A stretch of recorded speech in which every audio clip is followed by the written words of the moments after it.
दोस्तों, आज हम लोगों से बहुत बार कई गलतियां होती हैं और उस गलती से हमें कई नुकसान भी उठाने पड़ते हैं। पर दोस्तों, ऐसी भी कुछ गलतियां होती हैं जिसका नुकसान हमारी कल्पना से भी बाहर होता है। आज की इस वीडियो में हम कुछ ऐसी ही एक्सपेंसिव मिस्टेक्स के बारे में बताने वाले हैं। तो चलिए वीडियो को शुरू करते हैं। नंबर 1 पर आता है द लॉफेनगर ब्रिज। दोस्तों, हम कभी ना कभी ट्रैवल तो करते हैं और कई रास्तों पर हमें ब्रिजेस से भी गुजरना पड़ता है। इन ब्रिजेस को इंजीनियर्स बनाने में बहुत ही मेहनत लेते हैं। एक ऐसा ही ब्रिज जर्मनी और स्विट्जरलैंड के बीच बनाया गया था, जिससे दोनों देशों के यातायात को सस्ता और आसान बनाया जा सके और लोग आसानी से एक जगह से दूसरी जगह पर जा पाएं। जब ये ब्रिज बनाया जाने वाला था, तब इन दोनों देशों में एक करार हुआ। दोनों देश अपनी तरफ से ब्रिज बनाते हुए आएंगे और एक पॉइंट पर जोड़ देंगे। पर दोस्तों, जब दोनों देश ब्रिज बनाते हुए एक मिडल पॉइंट पर मिले, तब उन्हें पता चला कि उनसे बहुत बड़ी गलती हुई है। दोस्तों, ये ब्रिज एक पॉइंट पर आकर मिल ही नहीं रहा था। दोनों एक दूसरे के अलग और अगल बगल थे। इस बात का कारण इंजीनियर्स ने खोज निकाला। तब पता चला कि उनसे समुद्र का एल्टीट्यूड मेजर करने में बहुत बड़ी गलती हुई थी, जिस वजह से उन्हें बनाने वाली कंस्ट्रक्शन कंपनी को हजारों करोड़ों रुपए का नुकसान हुआ। नंबर 2 पर आता है मार्स क्लाइमेट ऑर्बिटर। गैलीली द्वारा 1610 में मंगल ग्रह की खोज के बाद से मंगल ग्रह साइंटिस्ट और इंसानों का पसंदीदा ग्रह बन गया है। दुनिया भर की अंतरिक्ष एजेंसियां मंगल ग्रह को इंसानों के दूसरे घर को देखती हैं, इसलिए सैटेलाइट और रोबोट्स मंगल ग्रह पर भेजे जाते हैं।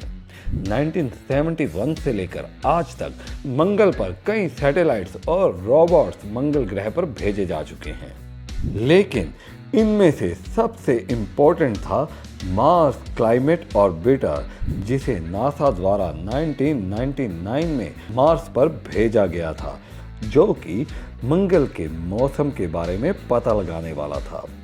10 मंथ्स के लंबे सफर के बाद जब ये ऑर्बिटर मंगल के करीब पहुंचा गया, तब इसमें कुछ खराबी आ गई और ये बहुत से टुकड़ों में बट गया, क्योंकि साइंटिस्ट द्वारा इसके नेविगेशन में एक बड़ी गलती हो गई थी, जिससे वो इंग्लिश में मैट्रिक को बदलने में असफल हो गया था और क्रैश हो गया।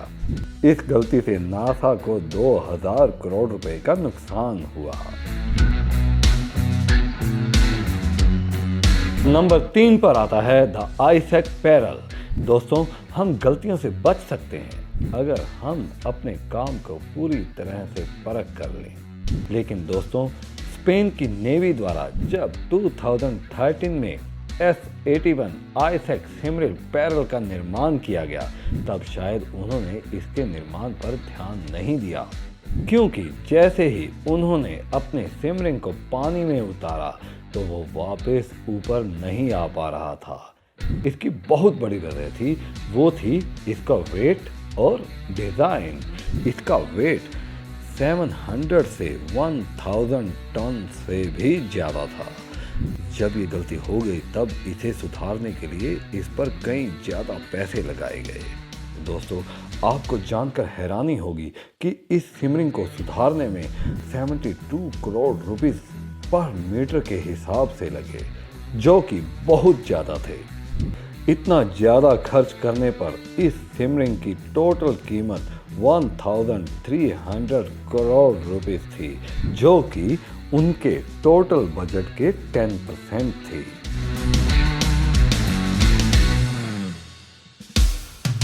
नंबर 4 पर आते हैं रोनाल्ड वायने। रोनाल्ड वायने 1976 में एप्पल कंपनी के 3 संस्थापकों में से एक थी। एप्पल का नाम आज दुनिया की सबसे बड़ी कंपनियों में लिया जाता है, जो कि मोबाइल, लैपटॉप्स, वॉच ये सब बनाती है। दोस्तों, जैसे कि आप सभी को पता है कि रोनाल्ड वायने ने एप्पल कंपनी की खाली 12 दिनों बाद ही अपनी 10% के शेयर्स बेच दिए थे। उन्हें लगता था कि उन्होंने गलत जगह अपना पैसा फंसा दिया है और उन्हें इससे कोई फायदा नहीं होने वाला, और उनको लगता था कि उनके दो संस्थापक होशियार नहीं हैं।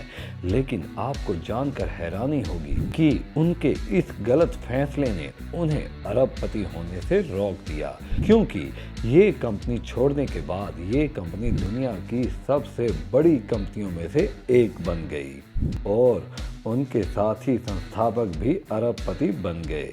पर उनसे इस बात का कोई अफसोस नहीं, लेकिन उनको कोई अंदाज़ा नहीं कि अगर वो ऐसा नहीं करते तो आज उनके पास कितना सारा पैसा होता।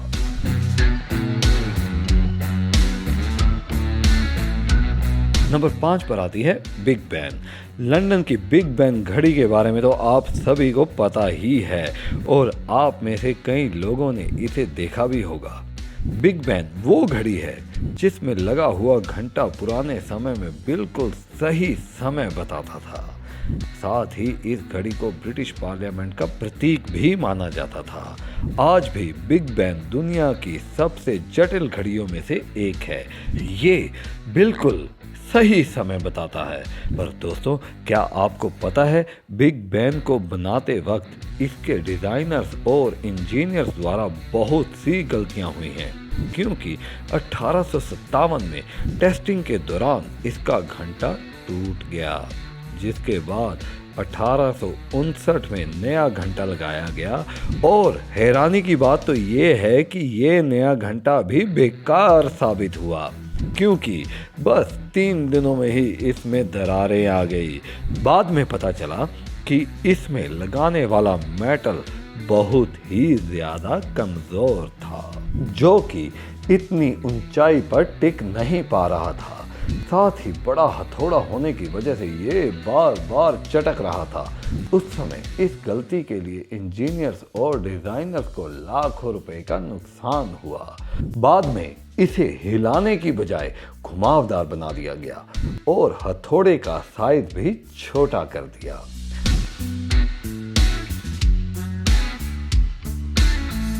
तो दोस्तों, ये थी आज की कुछ खास खबरें। आपको वीडियो अच्छा लगा हो तो लाइक एंड सब्सक्राइब जरूर कीजिएगा।